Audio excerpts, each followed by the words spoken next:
बाद में वापसी करनी पड़ेगी। चकपाणी महाराज, अब यहां पर कई धड़े बढ़ गए हैं। समाजवादी पार्टी के प्रवक्ता कह रहे हैं साफ तौर पर कि हम सावरकर को नहीं मान सकते। कांग्रेस के नेता कह रहे हैं कि विचारधारा से सहमत हो सकते हैं, लेकिन 11 साल में ऐसा बदल गया है या बदल दिया गया है, इस वजह से क्रांतिकारियों को लेकर भी मतभेद हो गए हैं। हालांकि वो कांग्रेस पार्टी के नेता हैं, आधिकारिक प्रवक्ता होते तो शायद वो नहीं बोल पाते। और जो बात यहां पर वीएचपी की तरफ से कहा जा रहा कि दोनों की शख्सियत बड़ी थी, विचारधारा अलग थी, या समय अलग परिस्थिति में उनके लिए कुछ नई कहानियों को गढ़ गया, जिसको हम कभी मान लेते हैं कभी नहीं मानते हैं। देखिए वरुण जी, ये बिल्कुल बहुत सही कहा जो कांग्रेस के प्रवक्ता है कि जो हमारे महापुरुष है उनके मूल्यांकन करने की क्षमता हम लोगों में नहीं है। बिल्कुल सही बात बोला।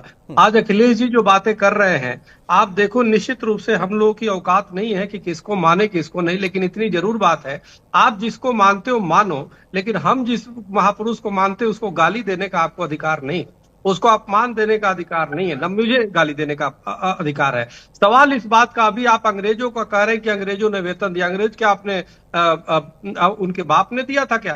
वो तो अंग्रेज तो खुद लुटेरे थे, हम लोग को लूट करके और हमारी सोने की चिड़िया को लूट करके और जो है वो करते थे। उन्होंने फूट डालो राज करो किया, उन्होंने हमारे पूर्वजों के खून चूसा, और आप कहते हैं अंग्रेजों की क्या औकात थे, वो तो खुद लुटेरे थे। दूसरी रही बात सेना में भर्ती होने की बात जो आप कर रहे हैं, द्वितीय विश्व युद्ध था तो उन्होंने नारा दिया कि देखो कोई अंग्रेजों से लड़ने के लिए कोई हमारे पास सैन्य प्रशिक्षण केंद्र था नहीं। अब उसके बाद से जो द्वितीय विश्व युद्ध उसी में आ गया, तो उन्होंने कहा कि हिंदुओं का सैनिकीकरण हो, यानी कि हम युद्ध में भर्ती हो, हमारे अधिक से अधिक युवा युद्ध में भर्ती हो, ताकि उनको कम से कम हथियार चलाना आ जाए, और उसके बाद जैसे समाप्ति हो उसके बाद हम अंग्रेजों के खिलाफ लड़े। यह एक योजना थी। सवाल इस बात का है कि आप पत्र की बार बार चर्चा करके जिसको आप अपमानित कर रहे हैं, जाने अनजाने में या अज्ञानता में, कहीं ना कहीं आप अपने पूर्वजों का, आप कहीं ना कहीं अपने देश के सपूतों का ही अपमान कर रहे हैं, और ये हमें लगता है एक बहुत बड़ा पाप है। सवाल हम आप एक दूसरे पे आरोप लगाए समझ में आता है,